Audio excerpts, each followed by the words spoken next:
Hello students, आइए देखते हैं चैप्टर 13 की 9वीं हेडिंग प्रकाश श्वसन के बारे में, फोटो रेस्पिरेशन के बारे में। तो आप ध्यान से समझिए फोटो रेस्पिरेशन होता क्या है।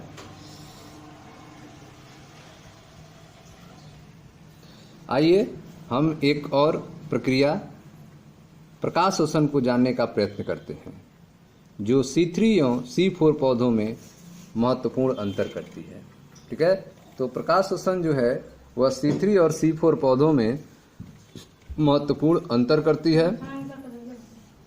प्रकाश श्वसन समझने के लिए हमें कैल्विन पथ के प्रथम चरण अर्थात कार्बन डाइऑक्साइड स्थिरीकरण के पहले चरण के विषय में कुछ अधिक जानकारी करनी होगी।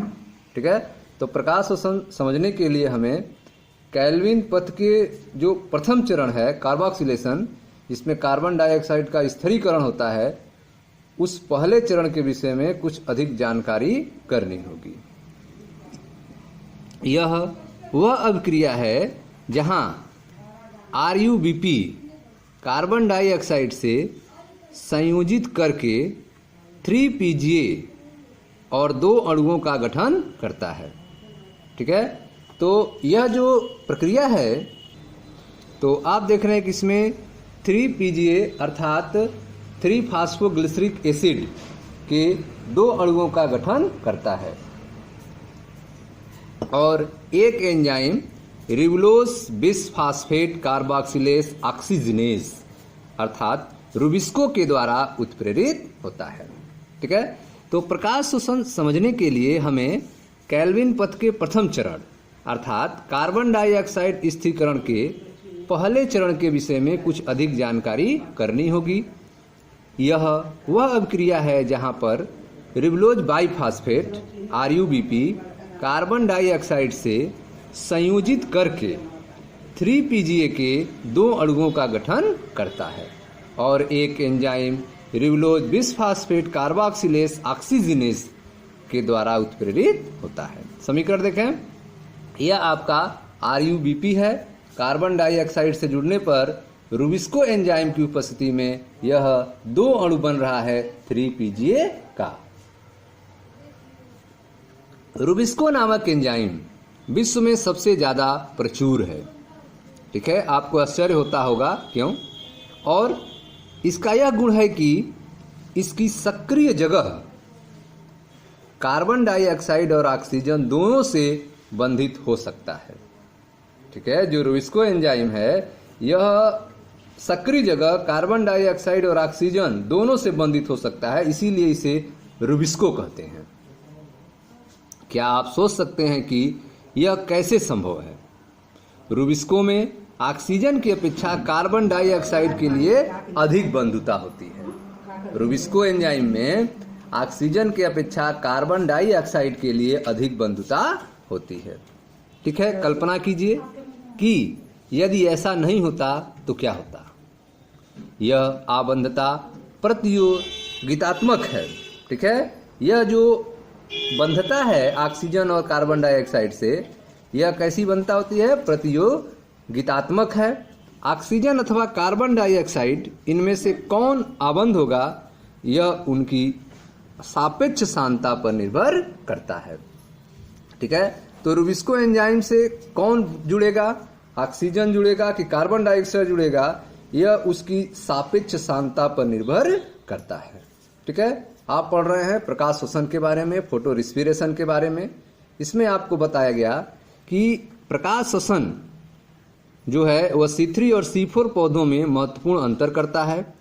प्रकाश श्वसन समझने के लिए हमें कैल्विन पथ के प्रथम चरण अर्थात कार्बन डाइऑक्साइड स्थिरीकरण के पहले चरण के विषय में कुछ अधिक जानकारी करनी होगी। यह वह अभिक्रिया है जहां पर RuBP कार्बन डाइऑक्साइड से संयोजित करके 3PGA के 2 अणुओं का गठन करता है और एक enzyme ribulose bisphosphate carboxylase oxygenase RuBisCO के द्वारा उत्प्रेरित होता है। ठीक है, समीकरण भी आपने देखा, RuBP + CO2 रुबिस्को एंजाइम, 2 अणु बनेगा 3PGA के। रुबिस्को नामक एंजाइम जो है विश्व में सबसे ज्यादा प्रचुर मात्रा में है और इसका यह गुण है कि इसकी सक्रिय जगह जो है वह कार्बन डाइऑक्साइड और ऑक्सीजन दोनों से बंधित हो सकता है, इसलिए इसे रुबिस्को कहते हैं। क्या आप सोच सकते हैं कि यह कैसे संभव है? रुबिस्को में ऑक्सीजन की अपेक्षा कार्बन डाइऑक्साइड के लिए अधिक बंधुता होती है। ठीक है, तो रुबिस्को में ऑक्सीजन की अपेक्षा जो है कार्बन डाइऑक्साइड से बंधने के लिए अधिक बंधुता होती है। कल्पना कीजिए कि यदि ऐसा नहीं होता तो क्या होता। यह आबंधता जो है प्रतियोगितात्मक है। ऑक्सीजन अथवा कार्बन डाइऑक्साइड इनमें से कौन आबंध होगा यह उनकी सापेक्ष सांद्रता पर निर्भर करता है। ठीक है, C3 पौधों में कुछ ऑक्सीजन रुबिस्को से बंधित होती है। ठीक है, तो C3 पौधों में कुछ ऑक्सीजन जो है वह रुबिस्को से बंधित होती है, अतः कार्बन डाइऑक्साइड का यौगिकीकरण कम हो जाता है। ठीक है, तो C3 पौधों में आप देख रहे हैं कि कुछ ऑक्सीजन जो है रुबिस्को से जुड़ जाता है, जिसके कारण कार्बन डाइऑक्साइड का फिक्सेशन जो है यौगिकीकरण जो है वह कम हो जाता है C3 पौधों में।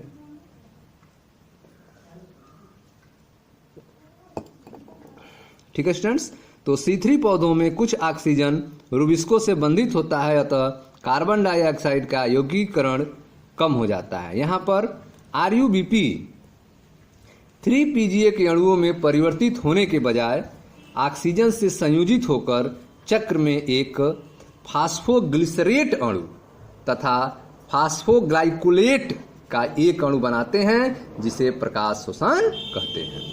ठीक है, तो आप देख रहे हैं कि C3 पौधों में कुछ ऑक्सीजन जो है वह रुबिस्को से बंधित हो जाता है, अतः कार्बन डाइऑक्साइड का जो यौगिकीकरण है वह कम हो जाता है।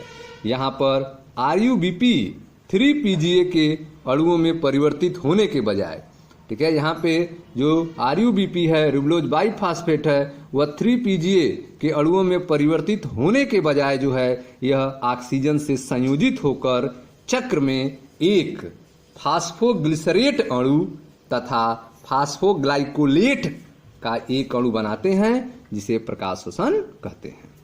प्रकाश शोषण पथ में शर्करा और ATP का संश्लेषण नहीं होता है। ठीक है, तो प्रकाश शोषण पथ में न तो शर्करा का निर्माण होता है और न तो ATP का निर्माण होता है। ठीक है, बल्कि इनमें ATP के उपयोग के साथ कार्बन डाइऑक्साइड भी निकलती है। ठीक है, तो प्रकाश शोषण पथ में शर्करा और ATP का संश्लेषण नहीं होता है, बल्कि इसमें ATP के उपयोग के साथ कार्बन डाइऑक्साइड भी निकलती है। प्रकाश शोषण पथ में ATP अथवा NADPH का संश्लेषण नहीं होता है। ठीक है, तो प्रकाश शोषण पथ में ATP और NADPH का निर्माण नहीं होता है, अतः प्रकाश शोषण एक निरर्थक प्रक्रिया है। ठीक है, तो आप देख रहे हैं कि प्रकाश शोषण एक निरर्थक प्रक्रिया है। क्यों ऐसा है?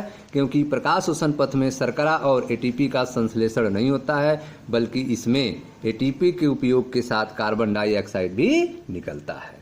प्रकाश शोषण पथ में ATP अथवा NADPH का संश्लेषण नहीं होता है, अतः प्रकाश शोषण जो है वह एक निरर्थक प्रक्रिया है। ठीक है, आगे देखते हैं C4 पौधों के बारे में। C4 पौधों में प्रकाश शोषण नहीं होता है। C4 पौधों में प्रकाश शोषण नहीं होता है। इसका कारण यह है कि इनमें एक ऐसी प्रणाली होती है जो एंजाइम स्थल पर कार्बन डाइऑक्साइड की सांद्रता बढ़ा देती है।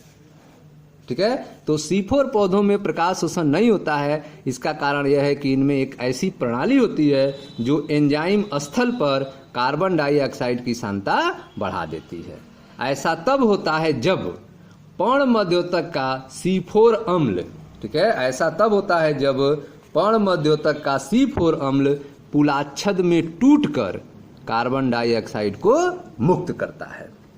ठीक है, तो ऐसा तब होता है जब पर्णमध्योतक का C4 अम्ल जो है वह पुलाच्छद में टूटकर कार्बन डाइऑक्साइड को मुक्त करता है, जिसके परिणाम स्वरूप कार्बन डाइऑक्साइड की अंतर कोश की सांद्रता बढ़ जाती है।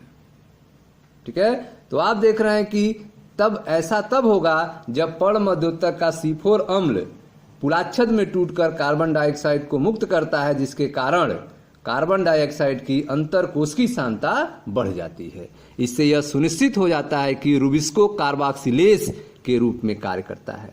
ठीक है, तो कार्बन डाइऑक्साइड की सांद्रता बढ़ जाती है अंतरकोशिकीय स्थान में, जिससे यह निश्चित हो जाता है कि रुबिस्को कार्बोक्सिलेज के रूप में कार्य करता है, जिससे इसका ऑक्सीजनेज के रूप में कार्य करने की क्षमता कम हो जाती है। ठीक है, तो जो रुबिस्को एंजाइम है वह कार्बन डाइऑक्साइड को पकड़ने लगता है, अर्थात यह कार्बोक्सिलेज के रूप में कार्य करता है, न कि ऑक्सीजन को पकड़ने का काम करता है, अर्थात ऑक्सीजनेज के रूप में कार्य करने की क्षमता कम हो जाती है। ठीक है, तो इस तरह से आपने देखा कि C4 पौधों में प्रकाश शोषण नहीं होता है। इसका कारण यह है कि इनमें एक ऐसी प्रणाली होती है जो एंजाइम स्थल पर कार्बन डाइऑक्साइड की सांद्रता बढ़ा देती है। ऐसा तब होता है जब पर्णमध्योतक का C4 अम्ल कुलाच्छद में टूटकर कार्बन डाइऑक्साइड को मुक्त करता है, जिसके परिणाम स्वरूप कार्बन डाइऑक्साइड की अंतरकोश की सांद्रता बढ़ जाती है। इससे यह सुनिश्चित हो जाता है कि रुबिस्को कार्बोक्सिलेज के रूप में कार्य करता है, जिससे इसकी ऑक्सीजनेज के रूप में कार्य करने की क्षमता कम हो जाती है। अब आप जानते हैं कि C4 पौधों में प्रकाश शोषण नहीं होता है। C4 पौधों में प्रकाश शोषण नहीं होता है, अतः संभवतः आप समझ गए होंगे कि इन पौधों में उत्पादकता और उत्पादन क्यों अच्छा होता है। ठीक है, तो C4 पौधों में प्रकाश शोषण नहीं होता है, अतः अब संभव है कि आप समझ गए होंगे कि इन पौधों में उत्पादकता एवं उत्पादन क्यों अच्छा होता है। इसके अतिरिक्त ये पौधे जो हैं उच्च ताप को भी सहन कर सकते हैं। ठीक है, उपयुक्त परिचर्चा के आधार पर क्या आप उन पौधों की तुलना कर सकते हैं जिनमें C3 और C4 पथ होता है। आप दी गई तालिका का उपयोग करके आवश्यक सूचनाओं को भरें। ठीक है, तो अब नेक्स्ट वीडियो में आपको हम C3 और C4 पौधों की तुलना करेंगे और उनमें अंतर के बारे में बताएंगे। मिलते हैं नेक्स्ट वीडियो में। Thank you.